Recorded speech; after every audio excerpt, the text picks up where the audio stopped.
All right, we are here today with some great announcements, and we are pleased that there is no technology as yet to convey smells over the TV airwaves. That won't be part of the presentation today. Thank goodness. We're here today, as one might surmise, to talk about snow. Now we had hoped to do this press conference about a month ago, and the weather allowed us to procrastinate a little bit because we looked at the long-term forecast, and it looked kind of pleasant for a while, as it has been. Knock on wood. But we learned the hard way that winter weather can turn dramatically, as it did last year. Last year we talked about what a snow-free winter we're having. It was a little colder than it is now, but we didn't get the big first snowstorm until January 27th. We're not counting on a snowless winter this year. So we wanted, before it all began, to talk a little bit about the improvements that the city has made to its snow removal operation. So let me say just a couple of things up front. So snow removal is a far more complex exercise than it would appear. I mean, we all, for those who aren't in city government, sometimes it appears, and I've certainly been guilty of this, as just an exercise in going up and down the streets and pushing the snow aside. But it's actually, in order to restore a city to normal operations, it requires an awful lot of planning and a lot of choreography, and it's especially true in winter storms that dump a lot of snow very quickly, because with narrow streets and with the size of trucks that can get down smaller streets, as we have throughout our city and as many cities have, it becomes an exercise in an effort in keeping ahead of the storm, because if when snow piles up, it becomes harder for smaller trucks of the size that are required to go down small streets to push the snow aside, and then you end up, as we had last year, with situations in which snow got too high to be pushed by one-ton pickup trucks, and it had to be excavated out over many days, and that caused an awful lot of disruption. The disruption, of course, was not unique to New Bedford. New Bedford did very well, relatively speaking. Cities like Boston and others required far more in the way of outside resources to get back to normal operations, and it took an awful lot longer. We because of the hard work of our city departments, led by the Department of Public Infrastructure and supported by the guys in the garage at the Department of Facilities and Fleet Management and others, police department, all our first responders, were able to get things up and running quickly. But here in New Bedford, we are all about continuous improvement. We really mean it. Last year was a huge snowstorm, and we realized that another set of storms like those we had last year in rapid succession, coupled with uninterrupted cold temperatures that kept everything frozen, would disrupt any city, and will continue to. If it were repeated here this year, we'd have to struggle through it. There's no technological fix out of that, but we believe very strongly that we have to continue to improve as a city government. And we went about the work right after the storm of taking a look at our snow operations to figure out how we could get better. We did an old-fashioned after-action report involving multiple department heads, and took a look at everything from training to the kind of equipment that we have, to the kind of how we get notice out to the public. It runs the gamut, and we've come up with a number of really significant improvements that I think will enable the city to get back into shape faster. Let me just and I will add, lest I forget, add less of a cost to taxpayers, because although we do it fairly inexpensively here in New Bedford because we have a large internal workforce here, we still need to find ways to save money. I will note that there are lots of communities who contract out their work, and snow removal becomes a lot more expensive when you contract out, especially when municipalities across the state and across the region, across the Northeast, are all making demands on private contractors to remove snow. Just to give you an example, the city of Fall River, so last year we spent $1.2 million on snow removal. The city of Fall River, which has fewer miles of road, spent almost three times as much, because they rely heavily on contractors. That's the way they go about their business. We do it. We have a different business model here, and I think it's one that works very well for the city and causes less of a strain on the city's finances. So, but as I said, we really want to go about getting better all the time, and so we have a number of things that we wanted to highlight. So first of all, we have a fleet of vehicles that we put demands on year-round, not just during snow season, but the snowstorms certainly do that. And we have in place now a vehicle replacement system that will allow us cyclically to replace vehicles on a continuous basis, so that we don't have vehicles falling apart. One of the things that we run into in snowstorms is when vehicles break down, they stop plowing, obviously, and when they stop plowing, snow piles up. So as a way of reducing breakdowns, we have to replenish the fleet to have newer vehicles that have fewer mechanical problems, so that we can stay on the routes as much as possible. So vehicle replacement program, that's just something that our CFO, Ari Sky, has headed up, and he'll tell you a little bit about when he comes up to speak in a minute, is a big part of the plan. We are also making technological improvements. There are a couple of real key ones. One is that we are going to a so-called brine approach of treating roads. We're using magnesium chloride, which is something a number of cities have gone to of late. Not many in Massachusetts, but we want to be out ahead of things here in our part of the United States. And Ron LaBelle will tell you a little more about this, but in effect, the magnesium chloride that will be sprayed from these sprayers that are mounted on the backs of certain trucks that you'll have a chance to see will enable the salt to stick to the road better, and to melt snow that's even at lower temperatures. There are two benefits to this. One is just it's enhanced road safety for sure.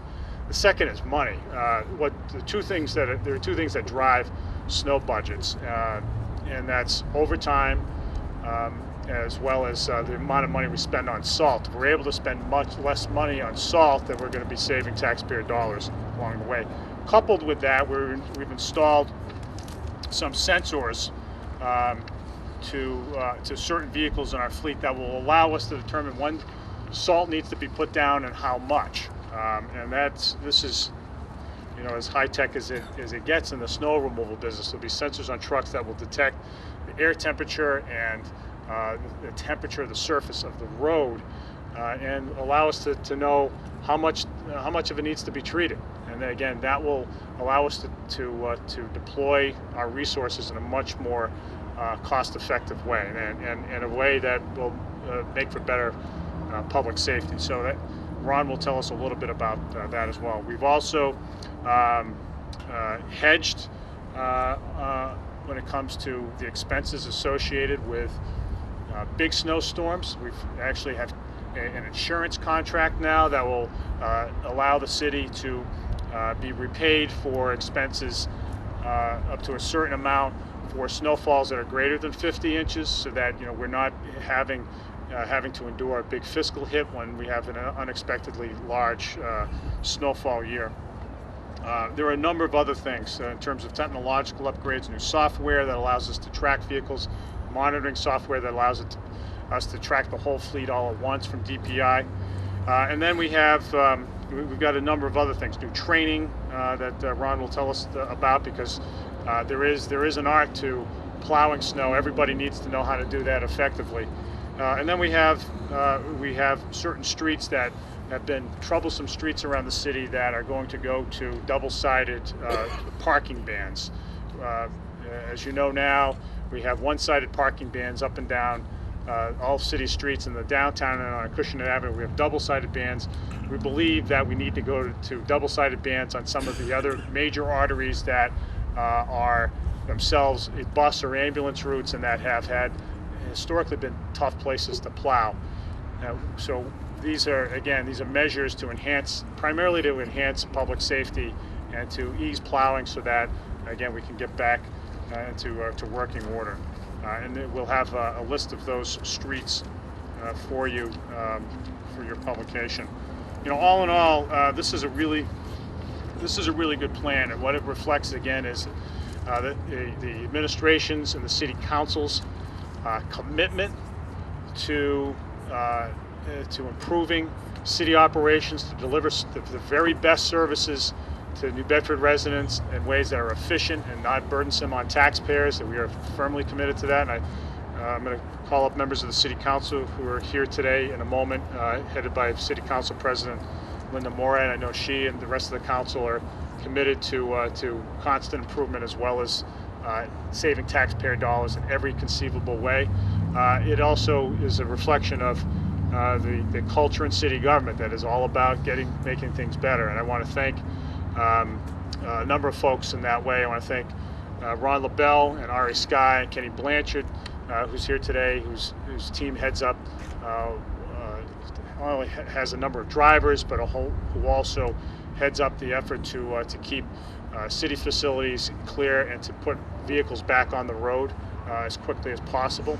And I also want to just thank all our city employees, the guys who are behind me and many others who last year, and they will tell you the horror stories, who were out at times for 48 hours straight, deprived of sleep, who worked extremely hard to put, and sometimes in the face of unfair complaints, worked very hard to get our city back in working order. I want to thank those guys for their hard work and their willingness to adapt to all this great new equipment that Ron will tell you about in a moment. But with all that, we're very pleased with these developments. So with all that, I'm going to first call up Ron LaBelle to give us a little bit of detail about some of the technical improvements, and then I'll call up Ari Skye to talk about the financial implications.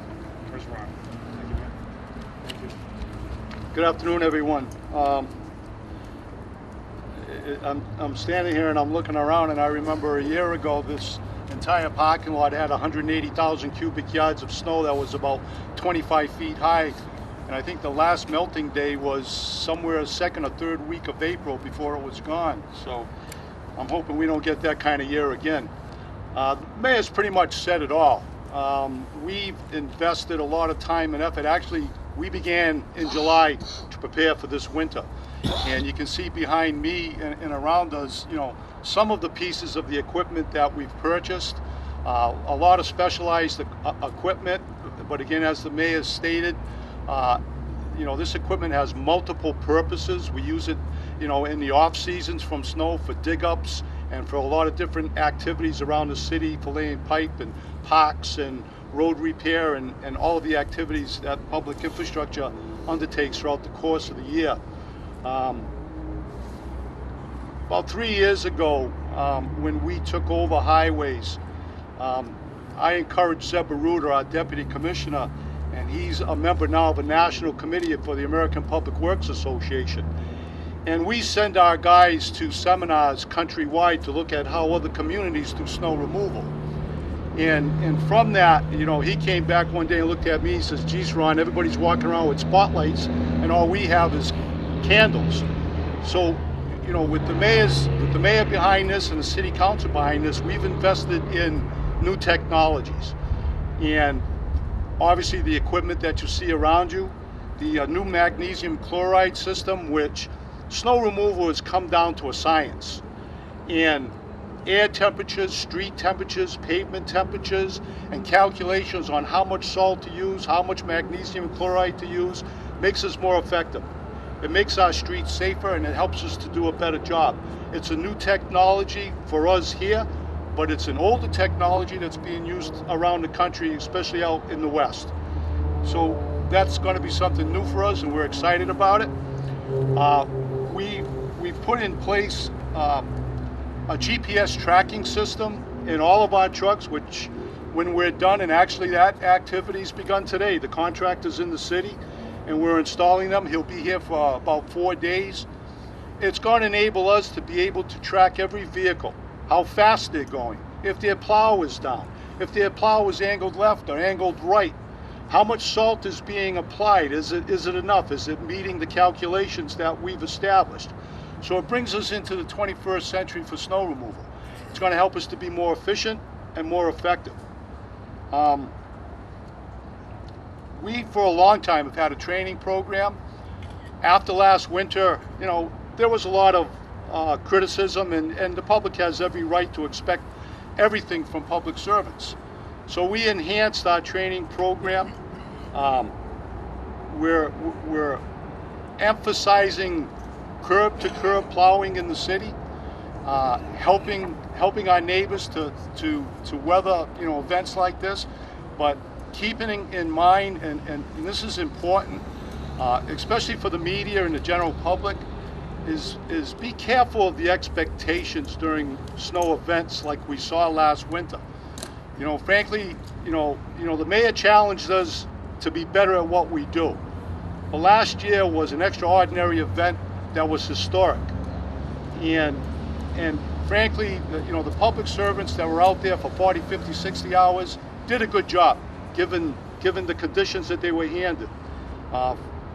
You know, nature can be a formidable force. And I think all in all, you know, the men and women of DPI and DFFM did a great job in handling an event that I've never seen in my career, and I hope I never see again. Let's hope it doesn't snow.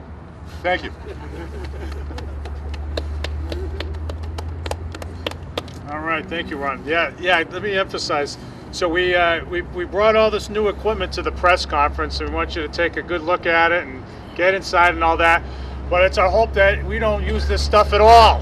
But we're realistic. We know that we've got to be prepared. But again, I just want to thank Ron for all of his work, and Kenny for all of his work, and getting us better. You know, as taxing as the removal process was last year, we did say, yeah, we've you know, look, it's hard. We know that you know, a major snowstorm of that magnitude is going to be hard no matter what equipment we have.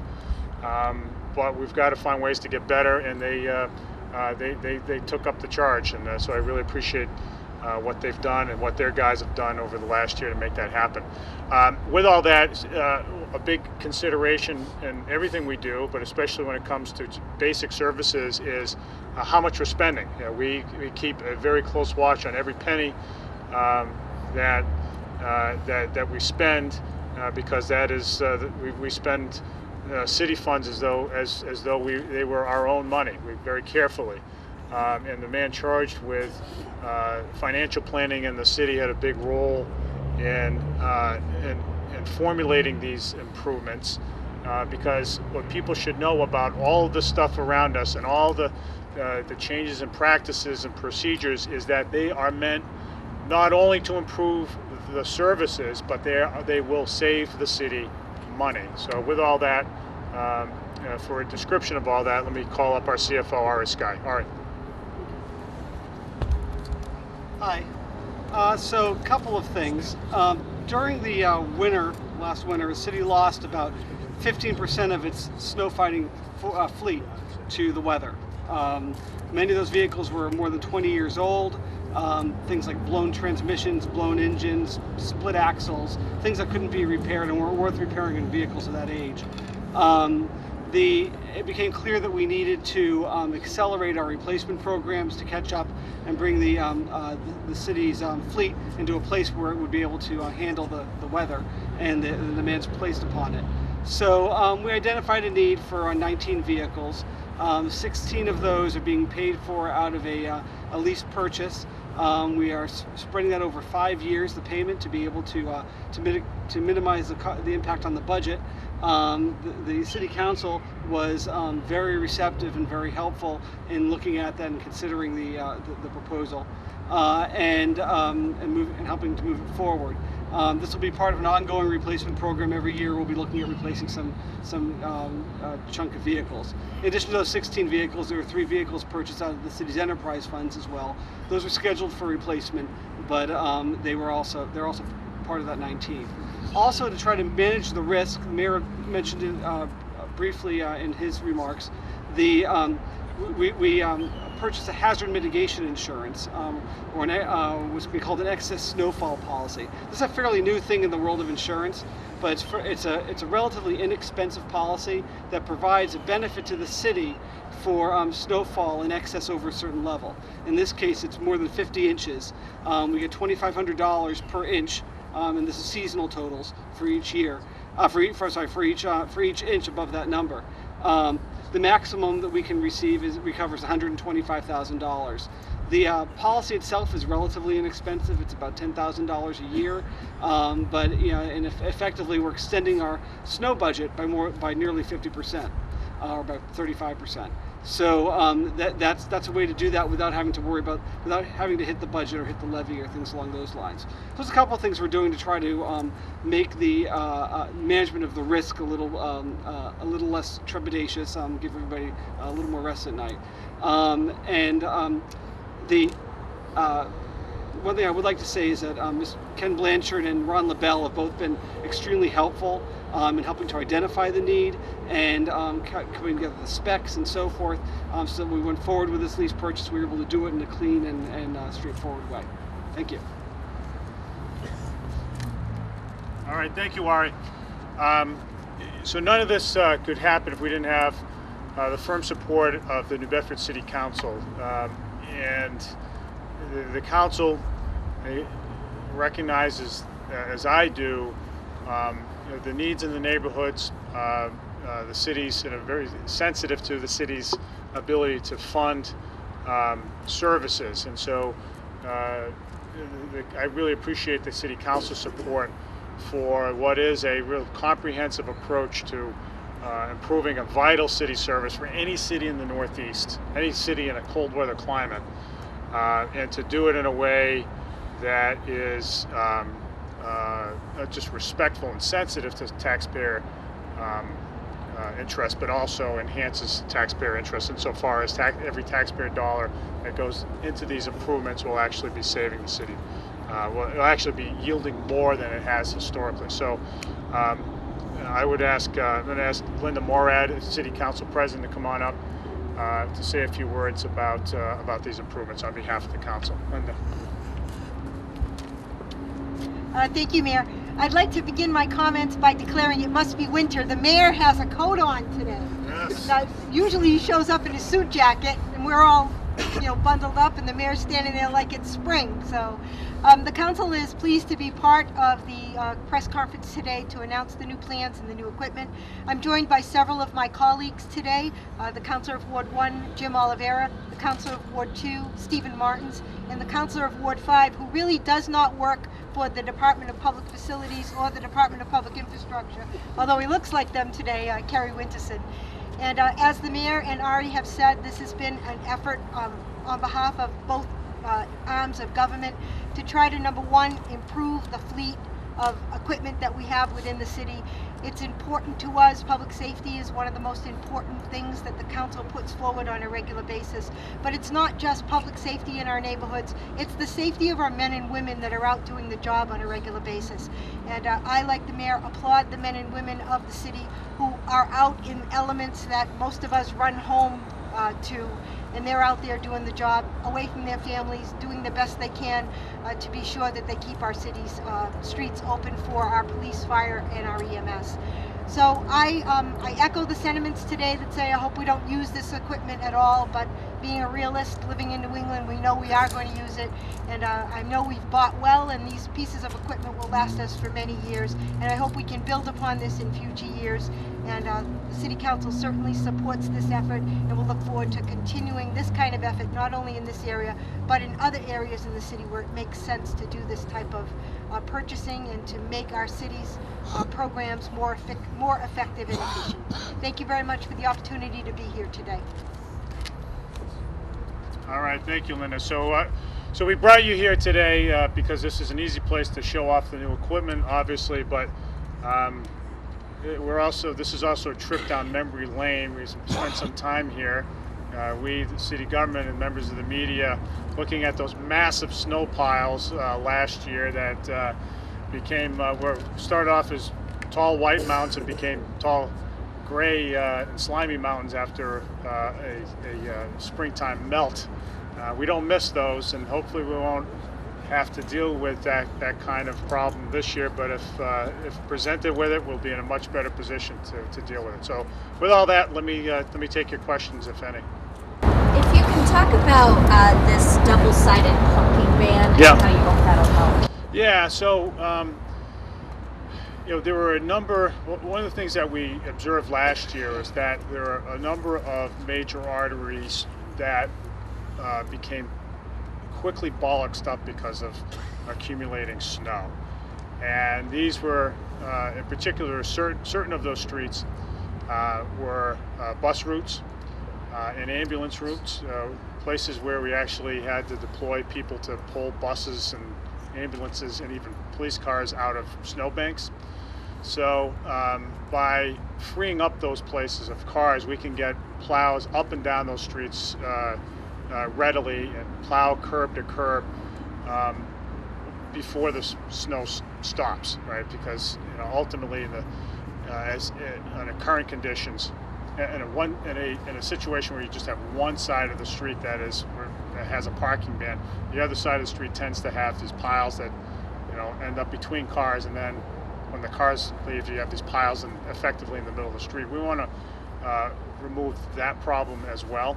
And so we selected a few, primarily north-south arteries, but also east-west arteries that will allow ambulances and buses to get up and down readily and without causing too much disruption. We will, and we have the list of streets, so I'll announce them, at least for purposes of cable TV. Anybody else who wants to know, but we'll also put this out in water bills and get it up on the city's website. So currently, the double-sided ban has been in effect in the downtown and on Acushnet Avenue for a number of years. So we're adding to it the following: Ashley Boulevard from Nash Road to Coggeshall Street, County Street from Union Street to Sawyer Street, Kempton Street from Rockdale Avenue to Pleasant Street, Mill Street from Rockdale Avenue to Pleasant Street, and Cottage Street from Union to Durfee Street. We have a map that depicts all of these so people don't have to commit them to memory. If you live in any of these neighborhoods, we have a list of off-street parking facilities. Most of them are schools where people can park if you can't find parking on a side street. But I think this will help. It's really a measure to enhance public safety, to get ambulances coming and going more readily, as well as to plow more effectively in general, to get everybody back into to working order. Mr. Mayor, if you can address snowbanks again, obviously that's an issue. It kind of goes hand in hand with this parking ban. And last year we had at least one man here who died shoveling. Yeah. I guess obviously it's still up to people to take care of their properties, but are you guys looking at it the same way in the past, or is it differently in light of last year? Well, in terms of dealing with large snowbanks, well, hopefully, so let me say a couple things. Well, hopefully there won't be as many large snowbanks because of some of these changes, particularly the double-sided bans, but as well as the new and enhanced equipment. When it comes to folks moving snow around, who, especially men of a certain age, you have to be careful. And we have to, as we have done, continue to remind people that, they should take their time. The snow's, you don't have to get rid of the snow immediately in front of your house. Take your time. Your health is of paramount importance, and that, there are people around to help if you need it. And not sure who would be the one to address this, you or maybe someone with finance, but if we can talk about the new insurance program, how it makes a difference, and how this year's snow budget compares to years prior. Yeah, it's the same budget amount, but I'll have Ari talk a little bit about the contract. So obviously we have fiscal constraints, so we needed to look at a creative way to be able to enhance our capacity at minimal cost when it came to paying for snow removal. The snow and ice budget mainly captures overtime costs and materials costs related to snow removal, and it's at $350,000, which is the number it's been for several years. The historical average is around $410 to $450. So we wanted to find a way, in the case of significant snowfall, to be able to enhance our ability to pay. And so what this policy does is, for any seasonal snowfall over 50 inches, we get $2,500 per inch. So if we were to have, if we were to have 52 inches in the year, we get a $5,000 check. The policy cost $10,000, $10,312. So basically makes up for itself if we get more than 55 inches in the year. Otherwise, it's just an investment, a hedge against the downside risk. And is this something, obviously this being the first winter you've used that, is this something that you think should be used in the future? Do you think it depends on snowfall this year? Obviously, like you were saying, it's an investment. Right. It's hoping you don't have to use Right. it, but it's a safety. Yeah, the best outcome is that we don't have to use it at all. But I think it's a good hedge. It's a fairly low. It's a relatively small investment cost-wise, with against the potential downside risk. You don't want to if you increase your snow budget, make your snow budget $500,000-$600,000 or whatever, whatever number. That's all money that hits the taxpayers in the levy. Instead, what we do is we have this policy, which in turn provides a little protection without really hitting the taxpayers in a negative way.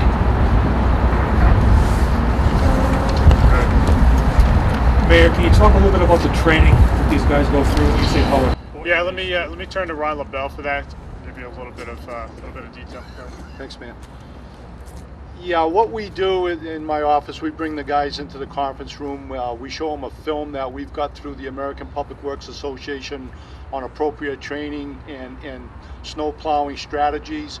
And then what we do is we focus on, the city of New Bedford, because every city plowing is a little bit different than it is on highways, than it is in cities. The curb-to-curb concept is critical to keeping streets open, and again, every storm has a personality. So we'll bring guys into the conference room, usually 15 or 20 at a time. It takes a few weeks to do this. We've done it twice since July, and it's just to get everybody to buy in on the methodology, the process, what our expectations are, and what they need to do to be able to meet those expectations. And you have it in public works. You have a constant turnover of staff, so it's to get the the more unseasoned guys that are working for us into that do loop and get them to understand what it is we do. And it's a constant drumbeat from management to the guys that plow snow, and we take the guys with the most seniority and have them speak as well. But it works, and it's necessary, and it's a great program that I would think most municipalities should adopt and need to do. Did you start preparations for the winter? You were saying you started in July. Oh, yeah. Is that how it was last year? Did you start sooner as a result of everything? We always start in July. We've actually gone through 3 dress rehearsals already. Right now, if you drive around the city, we have 120 vehicles plowed up today. Some of them are at dig-ups, some of them are doing their normal activities in parks, but all of the vehicles are plowed up.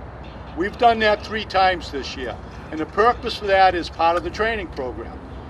The weathermen get on the radio and they say, you're getting a storm in 24 hours. We've got it down to plowing up 120 vehicles in 2.5 hours. That's a tall task, but it gets done. And you're looking at 10-wheelers, 6-wheelers, 1-tons, pickup trucks. Mobilizing that effort in a short period of time is an exercise that requires practice. When you go through that, you're looking at the equipment. Are all the hydraulics working? Are there any problems? Are all the lights working? So every time we go through that exercise, it's that training, process, and it's also a recheck on the equipment. So I hope this is our last exercise this year. Pardon me wrong. The mag chloride, what's the effect on cars? What was used last year, so what's changing on road surfacing this year? Well, the problem with rock salt, salt as we use it now in the Northeast, is anything below 15 degrees becomes ineffective. It doesn't work. And when you use salt and it hits a hard surface, because what you do is you always pre-salt before a storm. And then when the snow starts to accumulate on roads, it keeps the salt granular. It doesn't let it, if you've ever been skiing, packed powder, well, it doesn't let it pack, it keeps it granular. So when you plow, you get down to the surface, and the next morning you have what we call wet black roads. The magnesium chloride allows us to use the salt. Two things happen. It keeps the salt on the road. It doesn't bounce and jump to the curb lines. It stays in the middle of the road because it's more of a liquid brine now instead of a hard rock salt. And the magnesium chloride allows us to use it below 15 degrees. It'll work right to -5 degrees. So, the colder the temperature, which our sensors will tell us what the road temperatures are, the more brine we use. The more brine we use, the less rock salt we use. We're anticipating using brine, which is less expensive, will save us 30% of our salt, which is more expensive. Any effect on cars? Well, salt is by nature destructive to metal. So, I guess until the industry finds a better approach to this, it's not any worse.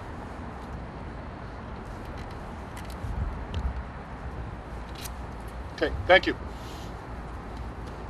All right, anything else? Okay, all right, thank you everybody. Appreciate it. Hopefully you won't see us out there at all this year, but we'll be ready.